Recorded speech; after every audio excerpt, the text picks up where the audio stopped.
et messieurs. J'espère que vous avez passé une agréable soirée. Oui. Oui. Bah, tant mieux parce que moi non. Non mais je vais vous l'expliquer, hein, vous êtes un peu là pour ça après tout. Enfin, ce que je vais vous raconter ce soir s'adresse plus aux hommes qu'aux femmes. Les hommes, on vous entend un peu, bois, voulez-vous là. Donc, là, si on a foiré le début, il faut que je le... Donc, j'espère que vous passez une bonne soirée. Voilà. Et donc, ce n'est pas mon cas, on l'avait bien compris la première fois pour le premier rang. Or, ce que je vais vous raconter ce soir s'adresse plus aux hommes. Les hommes, un peu une réaction, quelque chose, on parle de vous. Non mais, madame, ne partez pas, vous avez payé, vous avez besoin de rester comme tout le monde. Non mais quand je dis que ça va s'adresser plus aux hommes qu'aux femmes, tout simplement parce que, messieurs, ça vous est tous arrivé au moins une fois. Vous savez, quand vous sortez votre donzelle, en gros, t'amènes ta meuf, hein, pour les puristes de la cité, et que tu la prends au resto, enfin tu la prends. Hein, évidemment, en plus, tu ne peux pas te permettre de prendre le menu enfant chez Hector Chicken. Hein.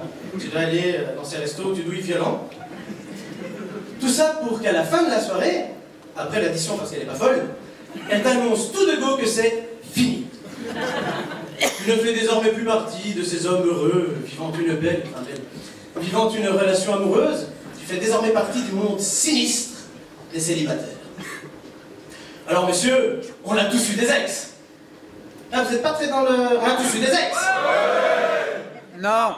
Et donc par conséquent, on a tous été des ex aussi. C'est un peu plus difficile à assumer. Et puis là, c'est un dur retour à la réalité. Ça te remémore que finalement, tu n'as jamais eu beaucoup de chance avec la jante féminine.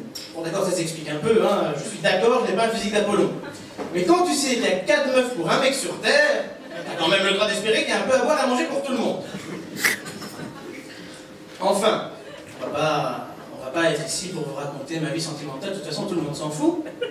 Quoique mon psy, oui parce que au point où j'en suis arrivé à en avoir besoin d'un, mon psy m'a conseillé de déballer mon sac en public, ça me ferait le plus grand bien. Alors voilà le public. Ouais. Et voilà le sac. Alors on va vider tout ça. Non madame, ne vous inquiétez pas, hein, je ne vais pas être pris d'une violente diarrhée sur scène, c'est une métaphore. Donc, il faut savoir d'abord que, auparavant, je n'aurais jamais évidemment osé venir vous annoncer ça tout de go. Ah, mais mon psy m'y a beaucoup aidé, oui, car mon psy m'aide beaucoup. Grâce à lui, maintenant, je peux enfin le dire, je vais mal, mais je le vis bien. Bon, parce qu'il faut arrêter de faire croire aux gens que le psy t'aide à aller mieux. Ce n'est qu'une illusion, c'est une légende urbaine. Le psy t'aide juste à accepter que ça va mal. On va pas parler de mon psy 3/4 d'heure, on va en revenir à un sujet hautement plus intéressant, c'est-à-dire moi. Bon, et les femmes, accessoirement. Ou alors déjà, il faut savoir, pour un peu situer le personnage, qu'avec la jante féminine, ça n'a jamais été folichon. Hein, tout petit déjà, enfin ça s'explique assez facilement, hein, famille espagnole, catholique, le sexe c'est mal, le sexe c'est sale, tu sais, tu regardes la télé en famille, tu vois Lucky Luke qui fait un câlin de Jolly Jumper, tu zappes, donc on est assez crispé sur l'histoire. Donc petit, on t'en parle pas. Enfin, on t'en parle pas, c'est sans compter sur le frère aîné, ado, lui, qui est bien décidé à t'expliquer la chose. Là, c'est assez violent. Parce qu'il faut t'imaginer, toi, jeune adolescent prépubère, comme tout ado qui se respecte forcément, est moche. Non, c'est vrai, il faut avouer que tu n'es pas spécialement équipé pour la drague. Hein. Il y a quelques raisons à ça. D'abord, tu as les hormones un peu qui t'envoient chier. Donc tu as la voix qui change, tu as la voix qui mue. À n'importe quel moment d'une conversation, tu peux être supplanté par Mickey Mouse. Et puis, la testostérone montant, il y a des petits moments assez indélicats. Tu sais, t'es dans le tram en face de la fille que t'as envie de draguer, puis t'as pris une érection spontanée que tu ne comprends pas. Et là, la fille te dit « Salazar, c'est quoi ?» C'est une barre chocolatée. 20 minutes après, « Salazar, ta barre chocolatée? Moi je l'ai mangée, mais je t'ai pas vu, mais j'étais très vite, j'avais faim. » Et le pire quand on est ado, c'est les boutons. On a tellement de boutons sur la gueule qu'on dirait un champ de mine du Vietnam d'après-guerre. Enfin, autant le dire, tu n'es pas vraiment équipé pour une relation sexuelle autre que celle avec le centre de ta main. Enfin, je vois qu'on se reconnaît. Bah, monsieur, n'ayez pas honte, hein. La branlette, c'est assez délicat, en même temps, il faut bien l'admettre, c'est la seule relation sexuelle où si ton partenaire a la migraine, t'es le premier au courant.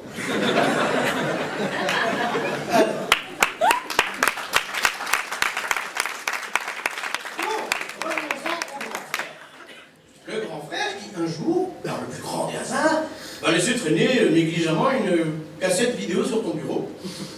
Cassette vidéo, mais c'était encore à l'époque du VHS chez moi. Cassette vidéo que tu vas découvrir et que, curieux comme tu es, tu vas vouloir forcément connaître le contenu. Mais toi, tu ne sais pas ce qu'il y a dedans, tu es tout innocent. Alors forcément, te doutant de rien, tu vas la voir tranquillement, en plein milieu de ton salon, un soir très tard quand tes parents sont à l'étranger. Les plus courageux d'entre nous affrontent cette épreuve seuls. On peut les applaudir. D'aucuns, moins braves, organisent une sorte de petite réunion un peu glauque chez eux, où tu reconnais d'ailleurs tout de suite les habitués, qui sont ceux qui ont emmené avec eux un petit mouchoir blanc. Donc tu prends la cassette, tu vas pour la mettre dans ton lecteur VHS, ta machine. Alors là, le terme machine n'est pas exagéré, parce qu'il faut savoir qu'aujourd'hui, tu tapes un lecteur VHS chez un gosse, il a l'impression que ça a été investi par la NASA. Donc tu mets la cassette. Donc là, tout de suite, au regard hagarde de tes potes au mouchoir, tu te doutes bien que tu n'es pas en train de lancer le dernier Walt Disney, mais tu es pris d'une volonté quasi scientifique de découverte. Donc tu mets play. Alors, il faut savoir que moi c'était en allemand. N'étant pas un habitué de la belle langue de Goethe, ça m'a semblé assez abrupt. C'est le...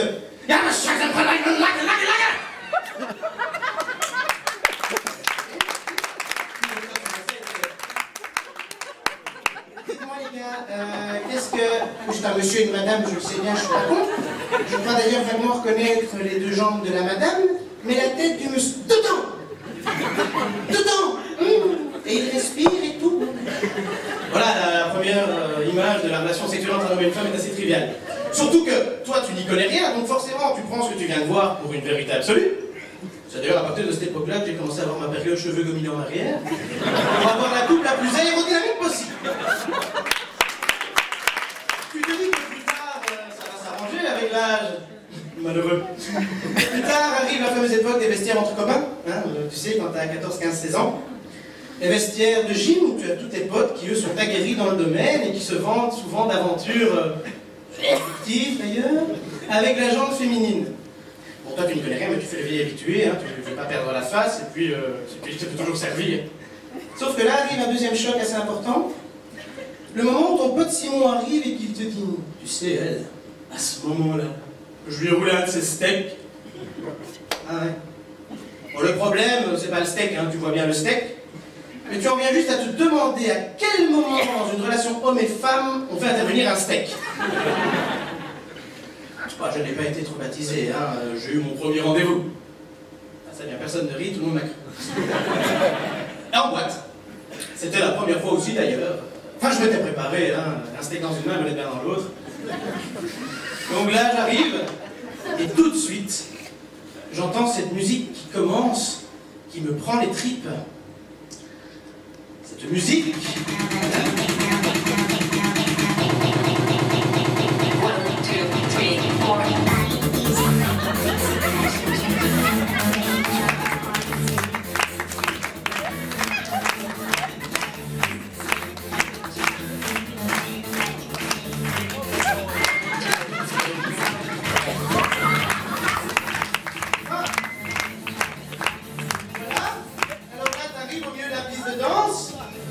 motivé, tu arrives au milieu de la piste de danse, tu vois les autres danseurs amateurs danser, tu te rends bien compte que finalement la danse c'est pas ton truc non plus, tu te calmes un peu, et puis là tu la vois.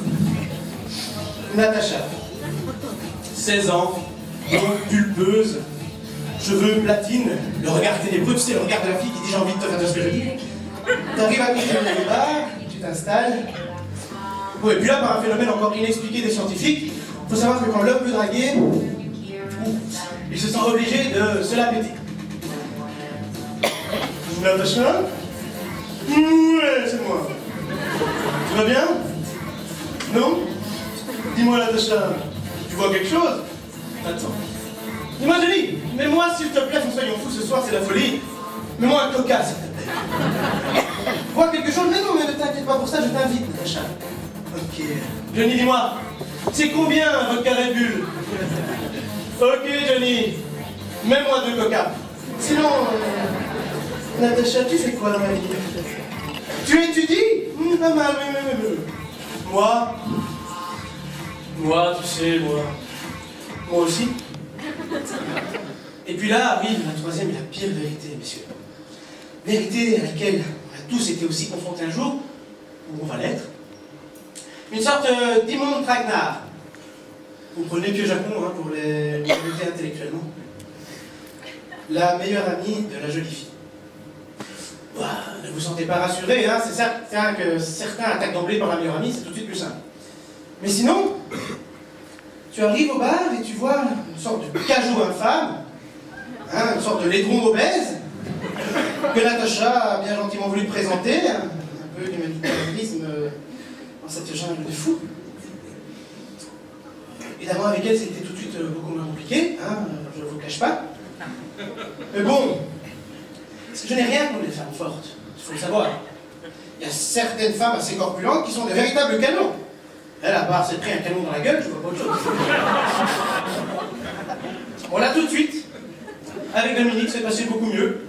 En 203 mouvements, on était dans une chambre d'hôtel. Puis là, quand je vais payer le groom, quand il voyait Dominique étendu sur le lit, dans sa musette ou son sac, je sais plus, toute suintante d'avoir trop dansé, je le paye et je pouvais voir dans son regard une certaine forme de compassion. Puis là, tout s'est enchaîné. Ah bah, elle s'est ruée sur moi tel un faux, j'ai droit à un carrouage buccal d'une violence inouïe. J'ai été pris comme sous une avalanche de bourrelets, je ne savais pas d'où il venait. Bon, évidemment, c'était ma première relation sexuelle. Les gars, on sait tous que la première relation sexuelle, ça change un homme, ça vous marque. Moi aussi, pour ma part, ça m'a marqué, ce fut une sorte de traumatisme. Puis tout ça parce que le pire, c'est que je suis sorti avec Dominique. Dominique qui m'a largué. Et elle m'a cramé auprès de toutes ses copines.